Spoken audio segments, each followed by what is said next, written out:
Happy Halloween! I hope you've enjoyed my week of daily updates of horror movies. I normally post once a week, but I figured for the week of Halloween, I'd post a review every day. So this was unplanned, which is why this is the only video that's getting any sort of a mention of it, because I didn't decide to do it at the time of recording those videos. But I had a lot more horror movies recorded than I thought, and I just wasn't able to get them all up, so I'm just rapid posting one a day. Hope you've enjoyed them. And here we are at the conclusion of my week of spooky movies. And today we're going to talk about The Nightmare on Elm Street. Classic movie, the origin of Freddy Krueger.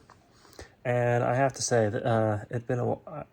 So, I never actually watched these movies up until a couple years ago. Then I went through them all. And now that it's been a couple years and I go back to the first one, I come to realize that Freddy Krueger in the first movie does not have nearly as much personality as he does in the later movies. I think he really solidified his personality around the third film, but I think the first film is better. Most horror franchises, I tend to think the first film is the best, and the rest are just kind of coasting after that. There are a few exceptions, but in general, especially in the horror genre, the first film is usually substantially better than the rest. In the case of Nightmare on Elm Street, I think my two favorite are probably the first and New Nightmare. And then third place is probably the third film. Prime time. So, the first film, I have to say, I got it in 4K. That's the main reason why I'm reviewing it. And I have to say, it looks so good. Every time I see an 80s movie in 4K, it just makes me feel so good inside. They look so good.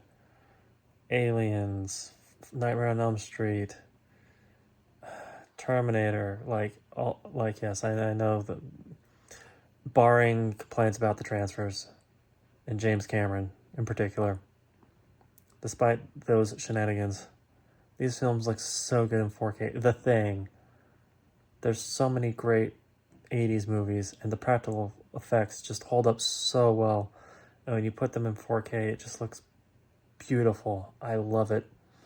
Holds up way better than the bad CGI from the late 90s, early 2000s. I have to say, as a first film, I really appreciate this movie. It really holds up well. One of the reasons why I prefer Freddy over Jason is because Freddy doesn't rely on gratuitous sex as much as Jason. While you may hear someone doing it, there's not any actual sex or nudity in this film, though there is a lot of violence.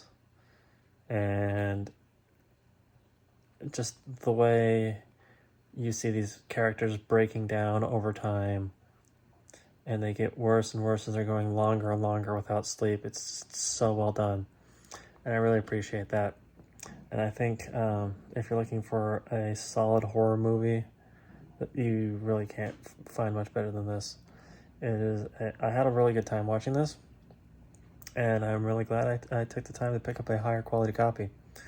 The only other two that I may pick up 4K of would be the third film and New Nightmare, as I've discussed, but the other ones aren't bad either. They're just not nearly as good as those three, in my opinion. So, all in all, I'd say A Nightmare on Elm Street is the 161st best movie of all time. I had a lot of fun with this, and I'm sure you will too. So you all have a good day, and I'll talk to you later.